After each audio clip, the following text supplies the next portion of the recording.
حج میں استطاعت مالی کسے کہتے ہیں؟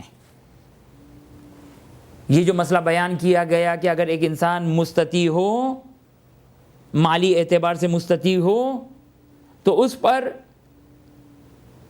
حج واجب ہو جاتا ہے. یہ مالی استطاعت کس کو کہتے ہیں؟ مثال کے طور پر پیسے پڑے ہوئے ہیں، حج کے برابر پیسے پڑے ہوئے ہیں،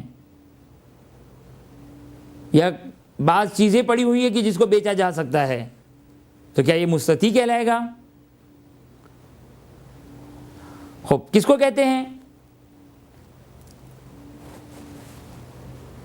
انسان کے پاس جو اس کی ذاتی ضروریات کی زندگی ہے، انسان کے پاس جو اس کی ضروریات کی اشیاء ہیں، چیزیں ہیں، اس کا گھر اس کی شان کے مطابق، اس کا لباس اس کی شان کے مطابق، اس کا فرنیچر اس کی شان کے مطابق، اس کی گاڑی اس کے شان کے مطابق، جو اس کی شان کے مطابق ہے.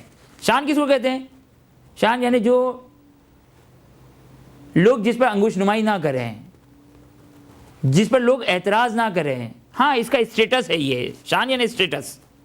اور ایک شخص کی اسٹیٹس یہ ہے کہ یہ اس کی زندگی ہونی چاہیے، یہ اس کا گھر ہونا چاہیے، یہ اس کا فرنیچر ہونا چاہیے، یہ اس کی گھر کی چیزیں ہونی چاہیے، یہ اس کا لباس ہونا چاہیے.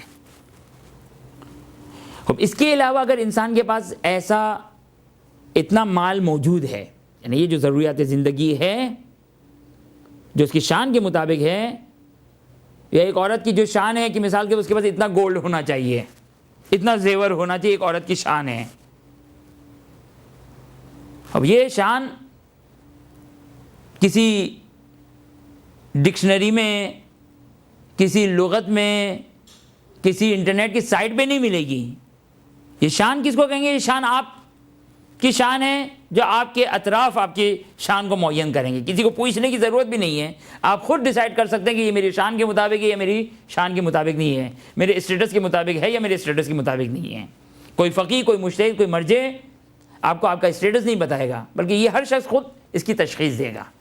بس جو انسان کی ایک نارمل زندگی، ایک نارمل اسٹیٹس ہے، اس کے مطابق یہ ساری چیزیں موجود ہیں. کہ اگر یہ نہ ہو، توجہ کریں، اس کا کرائٹیریا کیا ہے کہ اگر یہ نہ ہو تو لوگ کہیں گے یہ کیسا انسان ہے، یہ اس کے پاس یہ نہیں ہے. یہ اس کا مطلب کہ اس کے شان کے مطابق ہے یہ چیز.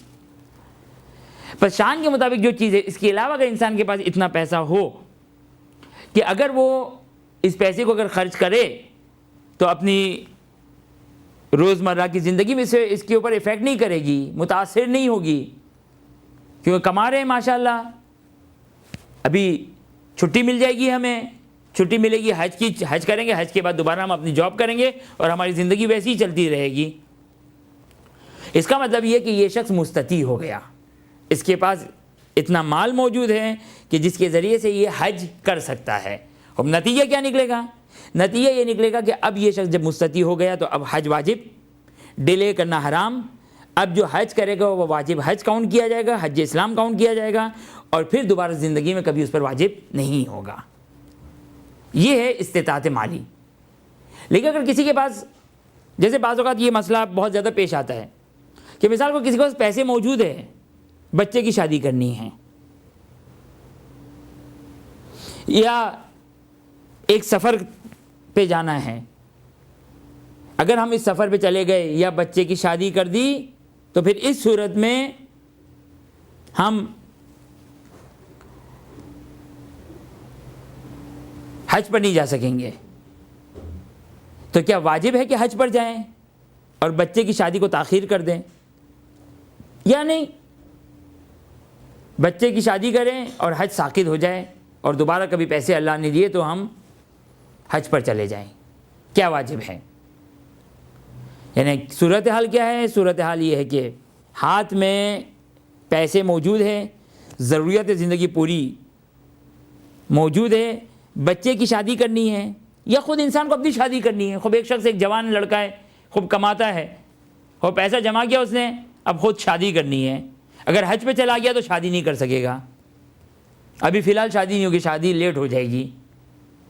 تو کیا اس صورت میں شادی کریں یا حج پر جانا واجب رہے گا؟